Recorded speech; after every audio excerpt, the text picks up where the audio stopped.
Hello everyone, welcome to Keyboard Racer Cult, and I am the guru. I have a friend who always brags about owning various supercars, which is really annoying. The worst part is, he actually does own them.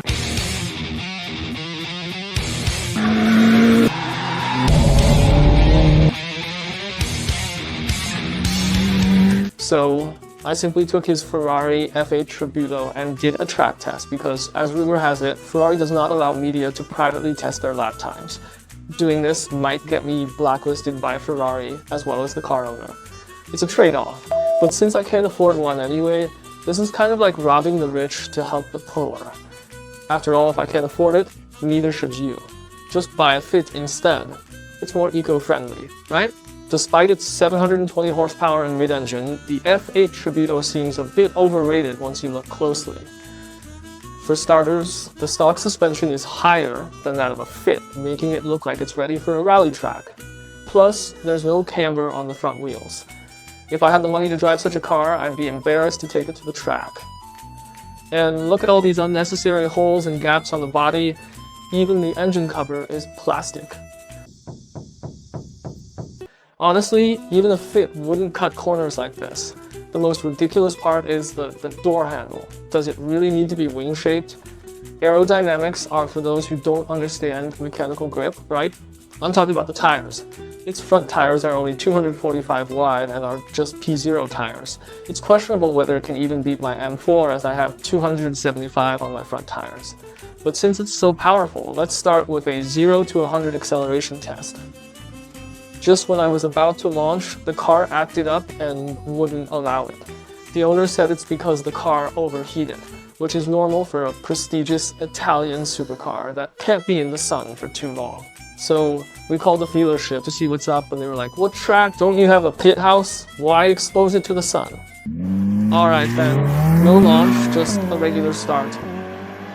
The final result was 3 seconds and 56, which is pretty fierce without a launch, especially the acceleration in the later phase.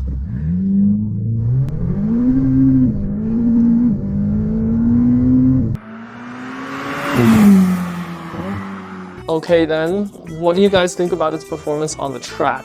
Will it break the record for the fastest stock car at Ruisi? Leave a comment below and hit the like button. Let's head to the track. Go!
The final lap time of the F8 was 55 seconds and 49, ranking the top 3% of the overall leaderboard. It didn't even make it into the top 3 and was significantly slower than the factory Porsche 992S and even slower than the M4 with cup-to-seat tires. For a supercar that costs over $5 million, this is indeed quite astonishing. Of course, I know this might be due to Ferrari's subpar factory tires. The Ferrari's lap time is indeed a bit disappointing. Welcome to Keyboard Insights. Many people might say that this Ferrari doesn't perform well on small tracks, and you should try it on larger tracks where it can really show its capabilities.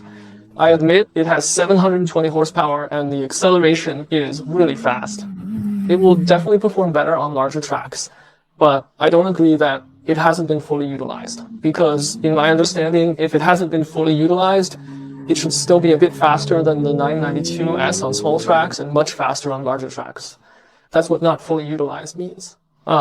It's like when you and your classmate go to take a test and you think you're better than them. Whether it's a simple or difficult paper, you should still do better. It's just that the difference might be larger in a harder test and smaller in an easier one. Anyway, it's not like you do worse on the simpler questions, right? So the question is, where does this Ferrari fall short? First, I think it might be the tires. As we, the keyboard racer cult, also known as the tire racer cult, say, if the lap time is slow, check the tires first. It uses factory special P0 tires, and I guess they might not grip as well as the 992S's factory special P0 PZ4s. So this might be a reason for its slower lap time. Second, I think the suspension is an issue. It's really too comfortable. First of all, its height is very high. Is such a height necessary for a supercar? It's ridiculously high, even higher than the factory fit. I don't think it's very necessary, and the car doesn't have any camber. The whole setup is very grocery getter-like. Now, Ferrari supercars are like this. The power is really good, really strong. The horsepower is especially plentiful, but the chassis control is soft, like it's made for the street.